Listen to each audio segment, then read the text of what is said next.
Bilger's Bay, Bimming Mary Magna, Binster, Binge, Great Binge and Lesser Binge. Amazing. What's amazing? The names of our English villages, Watson. What foreigner reading these could ever think of us as stiff and sober-minded people? Bippery Cross, Birrer Crags, Bird Cherry Brook and Birding Piece Place, Burlston Junction. When do we go? Go where? To Burlston Manor, Burlston, Sussex. Whatever led you to believe that I'm interested in Sussex, Burlston, or Burlston Manor? No doubt you saw the account of the rather gruesome murder of Squire John Douglas.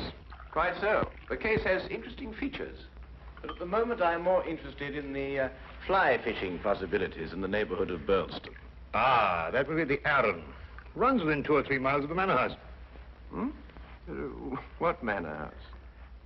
Burlston, the home of the late Squire Douglas. Oh, yes, I remember. I believe he was quite a fisherman. The moat is 40 feet wide. 40 feet wide? Well. Good Lord. He could probably fish from his bedroom window. And when the drawbridge is raised, the place becomes an island. 4 hours after the bridge is raised, the body of Squire Douglas is found in his study with half his head blown off. That should appeal to you. Fishing seems a safe business by comparison. Do you row a boat? A boat? For fly fishing? Have you ever fished before? Does this look like the equipment of an amateur? Odd word. Which? Equipment. All the fishermen I've ever known talk about their tackle. What do you deduce from that, Holmes? Obvious. Your fishing friends either lack experience or vocabulary. We deep-sea fishermen are in the equipment class. None of your nasty little bundles. Yes, that gaff is far more suitable for a shark than a trout. Do you really think so? No good for trout? Well, it depends what trout you're after. Oh, yes. Well, we must carry a tape measure. A tape measure? What on earth for? To measure our catch, of course. To measure our catch and throw back the little ones. A good rule in life, Watson. Always remember to throw back the little ones. You think our prey will count as a big one or a little one?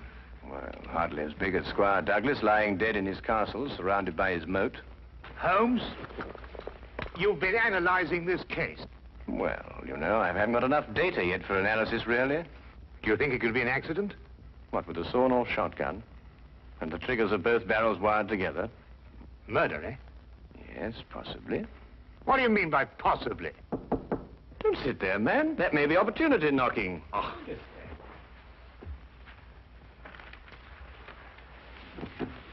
Come in.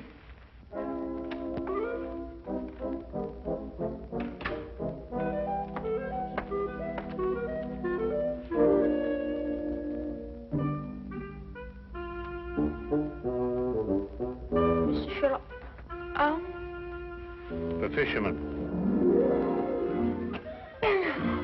Hold on!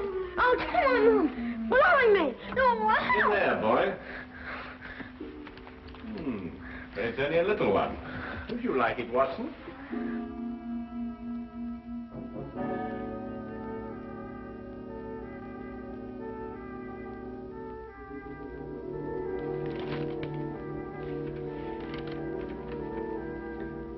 Would appreciate your view.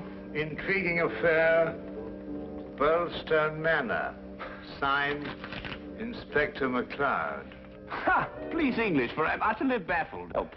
Hey, where is it? Where's what? Well, the tape measure, of course. Where is that tape measure? Holding the fiddle case together, sir. Fiddle? Violin case, boy. Oh, tell me, Watson, how are we off for trains? Trains? Ah, yes. Now, let me see. Burlston. Yes, now, that would be the West Sussex Littlehampton Bognor line. Now, there's a 10:15. Now, that doesn't stop. Of course, it's a 12:3. That will get us in at 4:2 or 4:7. I say, I'd forgotten, actually. You say you can't remember whether it's 4-2 or 4-7. Come, Watson, you're slipping. Blimey. Does it keep all the times in his head? Where else, of course? We are a nation of railway pioneers, my boy. Like a great many Englishmen before him, Dr. Watson restricts his reading to the Bible, the Times, and Bradshaw's Railway Guide to the British Isles. Here, boy. Men of the March Hares, that's what you two are.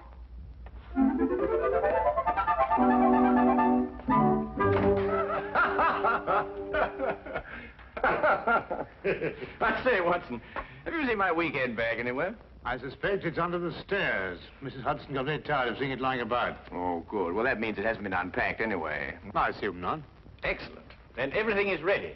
Oh, be a good fellow, would you, and dig out that bag and put it in the cab along with that tackle. Why? Aren't you going to be here? I have a little reading to do. Pick me up at the British Museum Library, say half an hour before the train leaves. Now, look here, Holmes, this is no time to go reading. You'll miss the train. I cannot vouch for the punctuality of Dr. Watson or the reliability of the company's steam engines, but I, for one, propose to be at Burleston Halt at 4:02 p.m. precisely.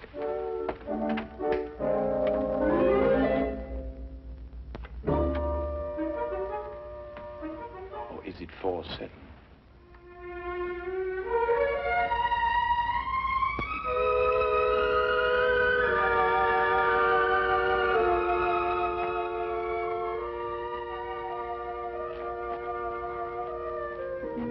It was a nice piece of work, if I say so myself. The entire story hung on a spider's thread. A spider's thread? Exactly. Huh. Ah, it sounds interesting, Inspector. Now, perhaps you'll start at the beginning. Simply stated, the castle, as you see, has a moat. And when it's up, as it was at the time of the murder, it's a sealed fortress. Who was in the castle at the time of the crime? The murdered man's wife, Mrs. Douglas, and a foreign friend, John Morell. Just those two? And the servants. But we've been able to rule them out completely. And from your description of the house, it would have to be one of them. Either Mrs. Douglas, or this friend of hers, Morell, or both of them. They tried to make it appear as though someone had broken into the house and then dived through the windows to swim the moat. But you disproved it. Completely. How? I'll tell you when we get there. This murder weapon. A sawn-off shotgun, I believe. An odd weapon, that. And a foreign gun, too. 3 letters on the barrel. P-E-N. Ah, a larger P with a flourish over it, followed by a smaller E and N. That's right. Ah, the Pennsylvania Small Arms Company, the famous American firm. That's perfect. That's all I need. You mean you need additional evidence? Well, Mr. Holmes, every little helps, you know. Then your case against Morell is not complete. It's complete as far as... How did you know Morell is the murderer? How did you know? He has to be. Why? He's the only one who could be. Suppose I were to tell you that Morell is not your murderer. How do you know? Yes, Holmes, how do you know? Why didn't you arrest him? Well, he doesn't act like a murderer. Ah, he's too self-confident, eh? That's right. Seems to be daring you to arrest him. Yes. How do you know all this? Holmes, do you know this man Morell? Fascinating. Fascinating. The case has suddenly assumed the most astounding proportions and the most astonishing challenge, Watson.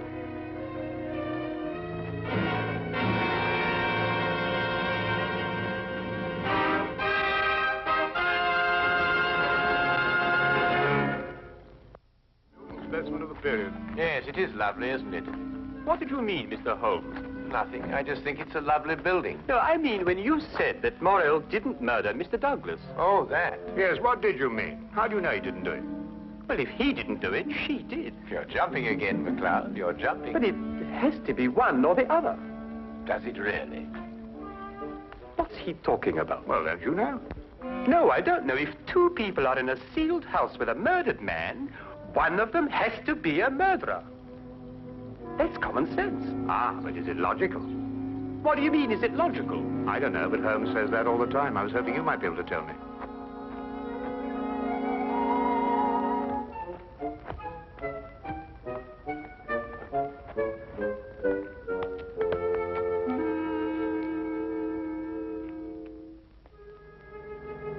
He hasn't been moved. That's just the way we found him last night. Watson? Of course, death was instantaneous. I should say so. The charge was not fired directly into the face, as the newspaper's account had it. Uh-huh. I'd say the blast came from below and that the gun was almost vertical. Excellent, Watson, excellent. May I see this shotgun, McLeod? Holmes, look at this. Good Lord. Wait, it's a brand like cattle. Well, how old would you say it was? Have you got your glass there? Yes. Thank you. It's very difficult to estimate marking like this, Holmes, but I'd say it's over 15 years. 20. Mr. Morrell? At your service, Mr. Holmes. Dr. Watson. News travels quickly. This is a small village. You said 20 years? Yes. The same age as this. It stands for the Mesa Valley, Arizona. Gold claim number 341. That is where John and I met 20 years ago. There were 3 of us. We registered the claim, worked it, and then sold it. We divided the money in thirds and went our different ways. 2 years ago, I looked John up here and stayed on. I liked it. And the third partner? He lost his money, and I believe his mind. He came to believe that we had cheated him. And he swore to kill us 10 years ago. Why didn't he? He couldn't find us. No, we didn't have the same names at the time. Do you think your old partner could have done that? I don't know, Mr. Holmes. I am not the detective. True. True. Well, we must bear that in mind. You tried to make it appear as though another man had been here and went out through the window. Did I? He tried to build an elaborate story. A man of his size was seen passing through the village wearing a loud tweed topcoat and a wide-brimmed hat. He was heading this way. On the window ledge, there is a footprint in blood, indicating, of course, that the murderer dived through the window and swam the moat. But he didn't. How do you know? Because, Mr. Morrell, outside that window and just a few feet down is a very large and at least a month-old spider's web. Anyone jumping or diving through the window would have to pass through the web. And no one did. Well done, McLeod. Well done. A spider's web. The English police have the most amazing allies, I must say. Now that you have made your deductions, Mr. MacLeod, exactly what do they mean to me? For the moment, nothing. But I suggest you do not leave the castle grounds. And if I try to live?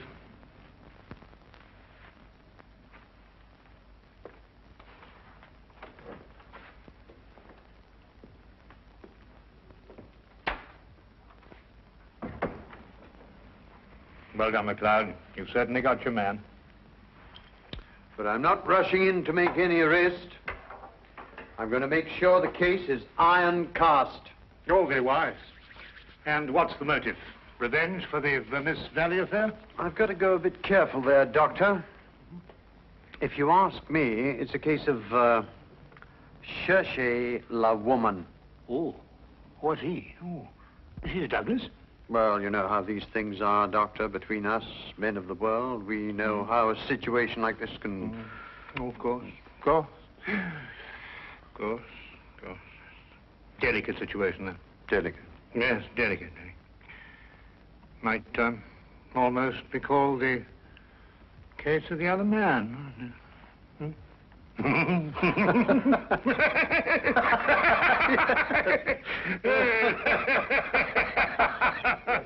The other dumbbell. Who? Not who, what. What? That's right, what. What are you talking about? That. There's only one dumbbell. One dumbbell. That's right. Well? There's only one dumbbell, Watson. I know. That's it over there. Yes. Where's the other one?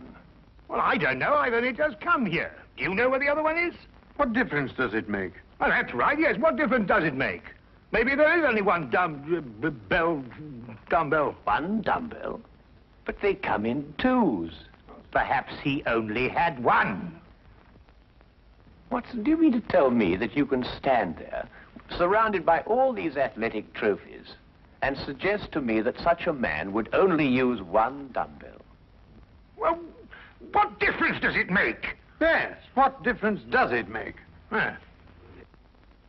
Well, if you two are convinced that you can solve the case with the aid of a convenient spider, I'm going fishing. You're what? Oh, he's going fishing.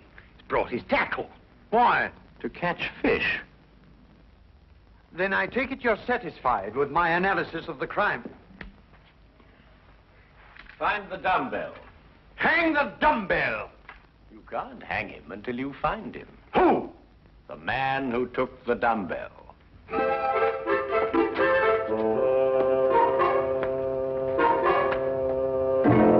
gone too far now, Holmes. I think you've made him very angry. Then he should fish. It soothes the nerves. Are you really going to fish? I am. Where? Out of that window. It looks very comfortable. Well, what do you expect to catch? A herring. A red herring. May I have the tape measure, Watson? To measure a red herring? To measure the big red herrings. The little ones I plan to throw back. Holmes, you're up to something. I am. What? Would you like to help? Of course. Well, look. Take the good inspector down to the local pub and keep him there for at least an hour. While you fish for red herring? At the moment, I'm fishing for bait. I don't know what you're talking about, but I'll do it. Good. Remember, 1 hour. I may enjoy myself in the local and stay too.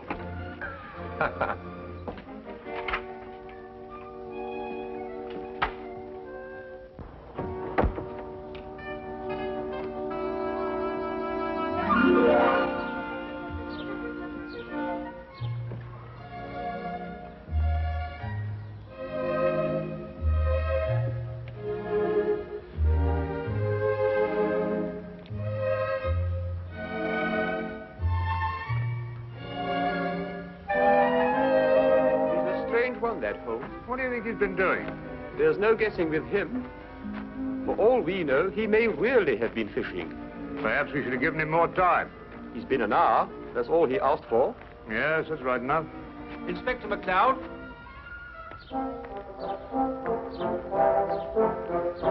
Hello, Sergeant. Have you seen Mr. Holmes? I certainly have, sir.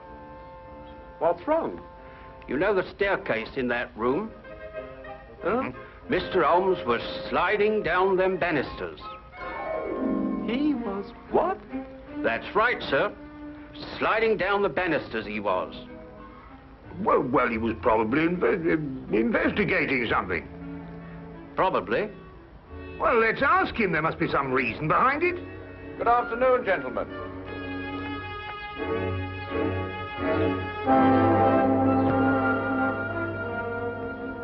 Go on. Ask him.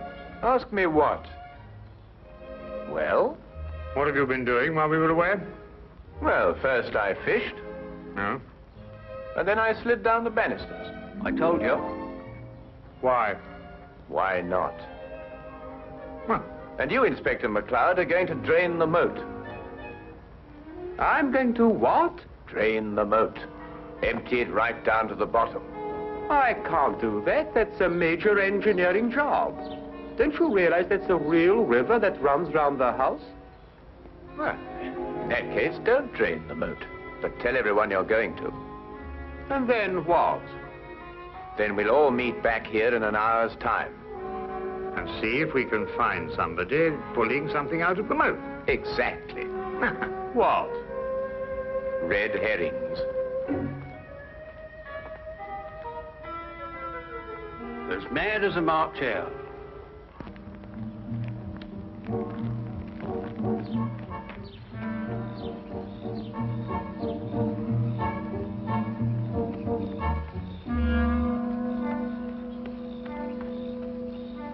How much longer? Not much.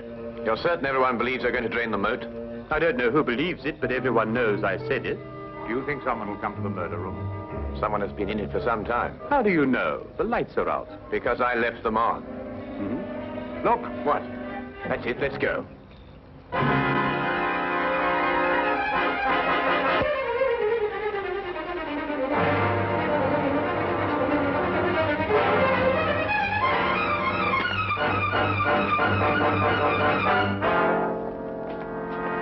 Oh, excuse me. What are you using for bait?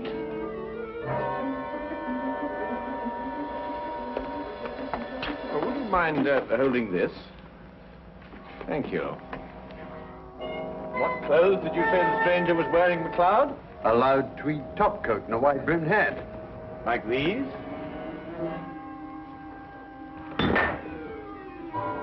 The dumbbell. Holmes, how did you know? When you're working near water, Watson, and a heavy object has disappeared, you may conclude, until you can prove otherwise, that it has been used to prevent some object from rising to the surface. All right, Morell. You're under arrest for the murder of John Douglas. It is my duty to warn you that anything you say may be taken down and used in evidence... No, McLeod. You haven't got it at all. What? This gentleman didn't kill John Douglas because John Douglas isn't dead. He isn't what? Dead. The man whose body you discovered in here is the very man who came back to... No, you're not with me, are you, McLeod? Would you tell him, please? These clothes belong to our third partner. The man who's been searching for you for 10 years. Yes. He found us and arrived here with a shotgun. He and John struggled, and the shot went off. That explains the vertical angle of the blast. In the ensuing struggle, the gun went off. I heard the report and ran down immediately. I timed it from your room. 15 seconds if you run, and 10 seconds if you slide down the banisters. I ran. I thought you would. John was panic-stricken when he saw what he had done. I got the idea to change their identities. But then where is Douglas? With the aid of my tape measure, I was able to ascertain that there is a hollow space behind that wall. I imagine it conceals a passage under the moat. Yes, Mr. Holmes, it does. And John has had a 36-hour head start. We'll stop him. I told him you would. I'll issue orders for the apprehension of Mr. Douglas, and we'll talk about your part in this, sir, in the morning. You have conspired to conceal evidence. I'll still be here in the morning, Inspector.